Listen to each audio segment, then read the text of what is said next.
आप सोच सकते हैं एक 16 साल की बच्ची जिसके साथ एक बाहुबली एमएलए ने रेप किया, बलात्कार किया, और ना कि खुद बलात्कार किया बल्कि गैंग रेप करवाया अपने कुछ साथियों से। और हम कौन सी दुनिया में, हमें लगता है कि ये हो गया। नहीं, आगे सुनिए। उसके जब पिता ने रिपोर्ट कराने की कोशिश की, पुलिस कस्टडी में बहुत बुरी तरह से टॉर्चर करते हुए, जो आप फिल्मों में देखते हैं उतने ही से ज्यादा टॉर्चर करते हुए उसके पिता की पुलिस कस्टडी में हत्या कर दी गई। यही खत्म नहीं होता। जब किसी लॉयर ने उसका केस लड़ना चाहा, तो जब उस लॉयर की गाड़ी में बैठकर ये पीड़िता जा रही थी अपने न्याय की मांग के लिए, वो गाड़ी को 11 बार टक्कर करवा दी।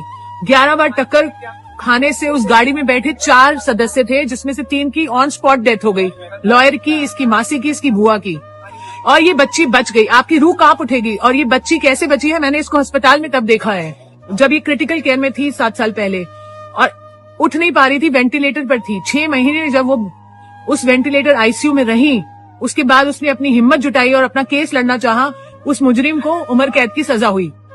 इतना कुछ खोया इस बच्ची ने। अपनी लाइफ को नॉर्मल करने लगी थी, अभी शादी की और कोशिश कर रही थी नॉर्मल होने की। हम उसके साथ थे इतने साल से, और अब क्या हुआ आप सुन के हैरान हो जाएंगे। उस आरोपी को बरी कर दिया गया।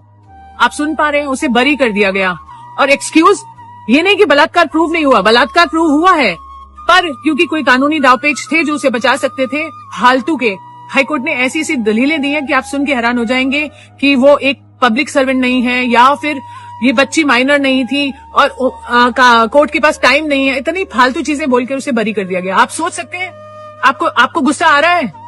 अगर नहीं आ रहा तो आना चाहिए, क्योंकि बेटियां हमारे सबके घर में है, और ये हिंदुस्तान की बेटियों की बात कर रहे हैं हम। मैं तो आक्रोशित हूँ, और तब से इस बेटी के साथ हूँ जब से उसने कोर्ट में मुझे बताया कि दीदी मेरे साथ ऐसा हुआ, और मैं तभी से उसके साथ हूँ। क्या देश उसके साथ है? अगर नहीं है तो आप मर चुके हैं, अगर है तो आप सपोर्ट कीजिए, क्योंकि मुझे मालूम है ठंड का समय है, लोग नहीं आ सकते प्रोटेस्ट के लिए। अगर आप नहीं आना चाहते तो नहीं आइए, कोई बात नहीं, कम से कम वीडियो शेयर कीजिए, लोगों को जगाइए और बताइए कि ऐसी दरिंदगी हमारे देश में हो रही है और अपने बेटियों के साथ भी हो सकती है।